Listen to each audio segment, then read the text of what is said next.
Welcome into the Friday Night Locker Room Show, brought to you by Space Coast Daily. We are here at Mike Urban Nissan in Cadillac, here in Merritt Island. And we got this beautiful car right behind us, this Nissan Z.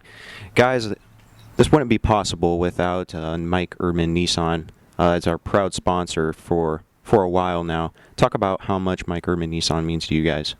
Well, you just said it. Without the support of the sponsors, we would not be able to do what we do each and every Friday night, and really now throughout the weekday. Mike Urban has been with us for a number of years, supporting us in youth sports. And if you're from Brevard County or anywhere in Central Florida, you know the name Urban, and not only what he means to the motorsports, but to the youth programs all around Brevard County. So Mr. Urban, Mike Urban, Nissan Cadillac is our title sponsor, and he's the one that allows us to do what we do. Yeah. Orville? Well, you know, a lot of people don't know it, but I believe this is the 10th anniversary this year of Mike Urban Nissan Cadillac stepping up and sponsoring the Friday Night Locker Room. Started way back at 1060, so we certainly appreciate that. And, you know, you mentioned the big red car behind us here. We're going to hit up Mr. Urban for our new Friday Night Locker Room transportation Monday. Maybe we can get this red car back here, this nice Nissan Z, to drive around with for the Friday Night Locker Room. But all seriousness, Mr. Urban and his dealerships have been with us for 10 years. We certainly appreciate everybody that works here. We know this is a hard thing to do as far as getting people out and, you know, selling the automobiles and stuff like that. And we appreciate everything Mr. Urban and his dealerships have done for the Friday Night Locker Room. I also see our setup here. You guys are in a couple rocking chairs, and I'm in a normal chair. But we're going to talk about women's basketball here, guys, in this first segment, and we'll also have the top five. But first, we'll kick it off with Steve. Steve, you have the 2A. What's going on over in the 2A for the girls? Yeah, Class 2A District 11 consists of 5 teams. There are 3 local teams, the Brevard Heat, Covenant Christian, and Merritt Island Christian. The Cougars right here on Merritt Island have yet to lose a game all year long. They're the only undefeated team, boys or girls, in Brevard County. So they're starting to make some noise. They've made themselves the clear-cut favorite in 2A District 11. Covenant Christian and Masters Academy, the top 2 teams in the district, I think at this point are duking it out for the 2nd and 3rd seed. It's going to all come down to the hot hand, who has the hot hand at district time. But I love the way the Cougars are playing. They defeated Masters and Covenant Christian last week, so they beat the 2 teams that are directly below them. Olivia Powers, a huge scoring week, 13 points, 10 points. She's putting up almost numbers at will. So I like the way the Cougars are playing. They are the odds-on favorite at this point to secure one of the top 2 seeds and advance to regional play once that rolls around. Orville, we have the 3A. 3A District 13 consists of Benjamin down in Palm Beach Gardens, Florida Air, John Carroll, and MCC. And as Steve spoke earlier, you know, any team is going to beat any team during the week. The girls especially are just turning the whole thing from 2A to 7A upside down. One night the favorite will win. The next night that favorite will get beat by somebody that's only won a couple games all year long. So it's really tough to pin it down. Florida Air defeated Rockledge 58-14. Gordon with 15 points in that ball game. John Carroll came up and lost to West Shore 53-17. They're from Fort Pierce, a little bit of a surprise there. MCC and head coach Candy Terry, they defeated Florida Air 51-37.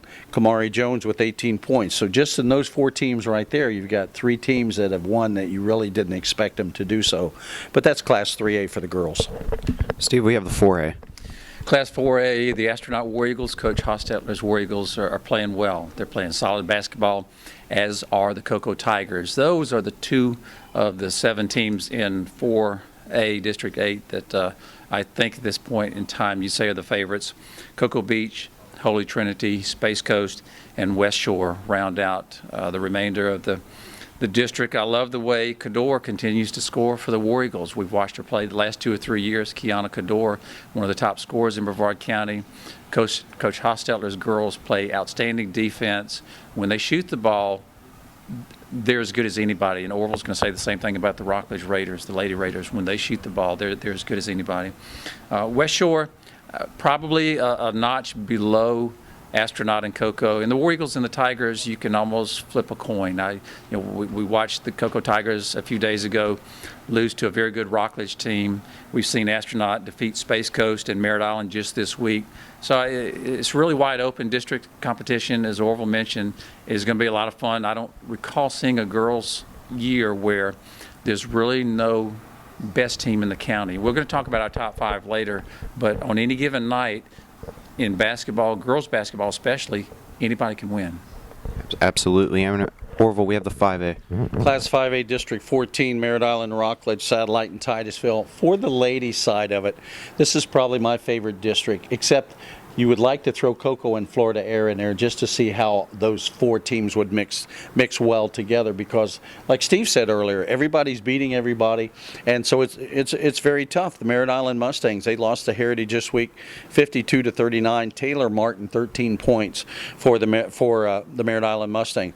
Reuben Williams and Rockledge Raiders, they defeated Space Coast pretty handedly, 68-25. Gilbert with 24 points in that ball game for the Rockledge Raiders. Then they turn around and lost to Florida Air, 58-49. Chapel had 25 points in that defeat, and then they defeated Cocoa Beach 58-23. Steve and I went to Cocoa last night and watched the Cocoa Rockledge girls play, and let me tell you, Cocoa and Rockledge, their varsity team has got to be excited about what's coming behind them. We watched the junior varsity game first.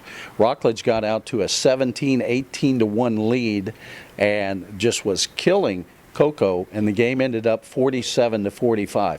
How exciting. You know, it was Rockledge the first half and Cocoa the second half, and I'm telling you, these girls were shooting threes and making plays, and they were doing a great job.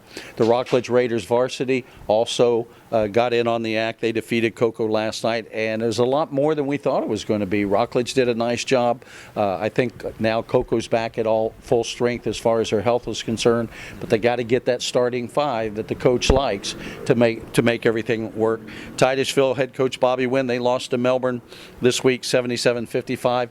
Nothing shabby about that. We watched Melbourne play. They're a lot better, I think, than we thought they were going to be, but they won 77, or they lost to 77-55.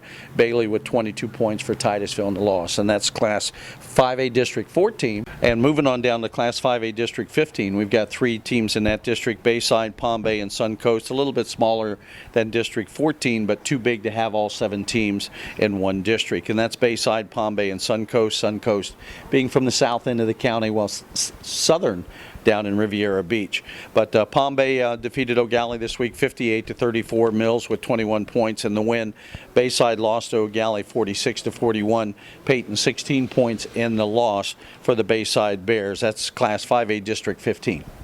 We're here at Mike Erdman Nissan and Cadillac. Let's kick it over to the 6A, Steve. Class 6A District 7 consists of the 2 Brevard teams and the 2 Orlando teams. Orlando teams being East River and Edgewater from Brevard County. It's the Heritage Panthers and the O'Galley Commodores. The Eagles from Edgewater continue to be the dominant team in that district. They're going to be the #1 seed, and they're going to win the district. I'd be very surprised if they don't. Anything can happen, but Edgewater is the clear-cut favorite. Heritage Panthers just continue to improve, continue to get better. They defeated a pretty good Merritt Island team this week, beat O'Galley, which is their district competitor as well. Samantha Gentana, 12 points against Merritt Island. Gentana also scored 14 against the Commodores. So a lot of players playing well for the Panthers. They're going to probably be the #2 seed. Those are the 2 teams that are going to duke it out. East River down a little bit, as are the Commodores. So, competitive district, but I like the Eagles and the Panthers at this point. He likes Edgewater coming out of the 6A. And Orville will head over to the 7A.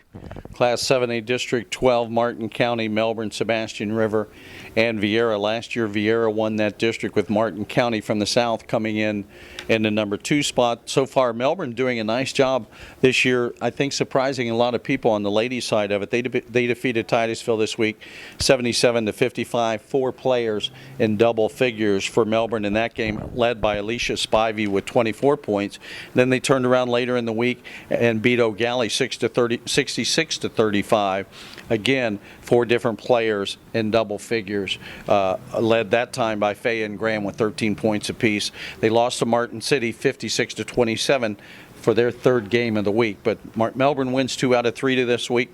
Vieira lost to Palm Harbor 60-54. Sadusky with 15 points in the loss for Jamie Risberg and the Vieira Hawks. We're getting close to playoff time here, and we're going to kick it over into the top 5 now for Steve and Orville. Steve, we're going to start off with you. Who do you have in the girls? Well, I actually have 8 teams I'm going to talk about. As Orville chuckles, I have 2 honorable mention teams, and then I have a tie at the number 5 spot. I have the Merritt Island Christian Cougars as an honorable mention for the first time this year. You know, they haven't lost a game all year long. Now, granted, the level of competition might not be comparable to some of the other schools in the county, but there's something to be said for winning every game you play. So I have them as an honorable mention. The Cocoa Tigers, I've dropped in and out, depending on whether Price is healthy, who's playing well. Now that the Tigers are back healthy, I have the Tigers knocking on the door as an honorable mention. They could beat, on any given night, a number of teams in the top 5, but the way Rockledge handled them last week, I have Cocoa as an honorable mention. Tied for 5th, I've dropped the Falcons from Florida Air Academy down, what a crazy season this is, and this is what tells you. I've had the Falcons number 1 all year long. They defeated Rockledge, who I had at number 2, but they then turned right around and lost to Melbourne Central Catholic. It's a pretty big score. It wasn't a close game. So I think the 6 teams I have in the top 5 on any given night, they can take them. But I have the Falcons and the Titusville Terriers tied at number 5. Titusville I had a little higher than that earlier, but they got clobbered by Melbourne. So I've got the Astronaut War Eagles, Coach Greg Hosteller's Lady War Eagles, one of the more balanced and even-keeled teams. They don't win big, they don't lose big, but they win more than they lose. I have the War Eagles at number 4. I have Melbourne at number 3, based primarily on their big win against Titusville this week. I had them as a top 5 team anyway, but I pushed them up a little bit, probably a little better than I thought they were. I have the Hustlers from MCC at number 2. I love their win against Florida Air. Now, granted, the Falcons were coming off of a big win against Rockledge, and they might have been down just a little bit, but Coach Candy Terry's Hustlers have been consistent from start to finish. I have them at number 2. And I have the Rockledge Raiders at number 1.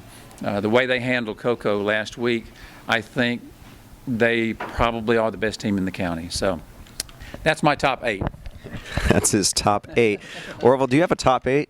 No, and you know, it's supposed to be a top 5. You know, that's like Mr. Erdman coming in here to a salesman and say, okay, guys, if you sell a car, we're going to give a car away free. That's not going to happen, and he shouldn't be allowed to do that. You run this thing, and you should stop him at 5. That's why we call it a top 5 and not a top 5 plus Steve's top 5. So, you know, you need to set the rules down, and we need to go by them. No. It needs to shade. It's such a, I'm on vacation. It's such a competitive year that you can't, anybody that knows basketball cannot limit it to 5. If he gives you top 5, it's because he doesn't know basketball quite as well as he would like to. So there we go. Well, Okay. that's not my complaint. My complaint is let's not call it a top 5 then. Let's call it a top 15.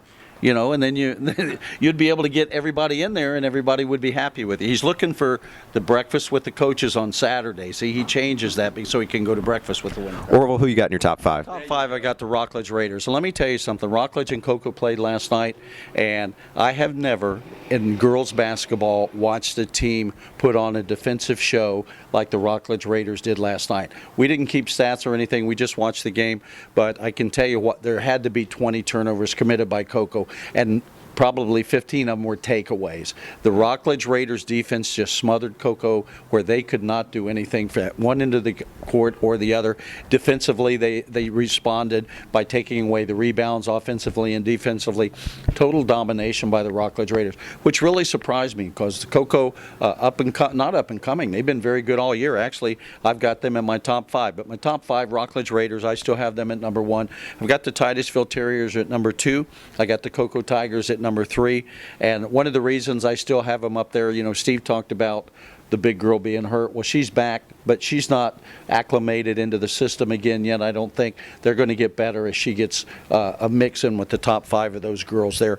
And I've got Florida Air at number 4, and I've got the Melbourne Bulldogs at 5. Steve's going to laugh at that pick, but I watched them play, and I really enjoyed watching them play, and I saw some good stuff there defensively and offensively. I think the Melbourne Bulldogs are going to make a run here at the second half of the season, and they'll be hard to beat in the district. You know, we're getting towards the end of the year. How much does momentum play into going into the playoffs, guys?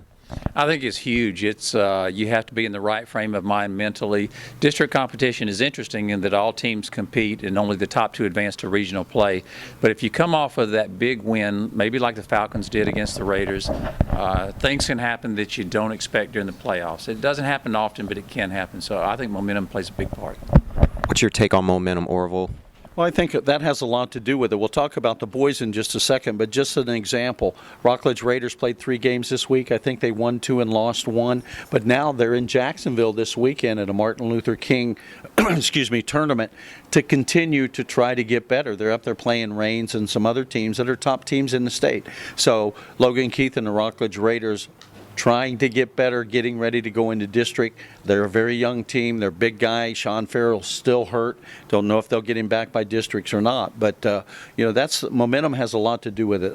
And it seems like a lot of these teams we spoke about in our top 5 are pushing toward that, getting ready for district. That was the girls' edition. We're out here at Mike Erdman Nissan and Cadillac.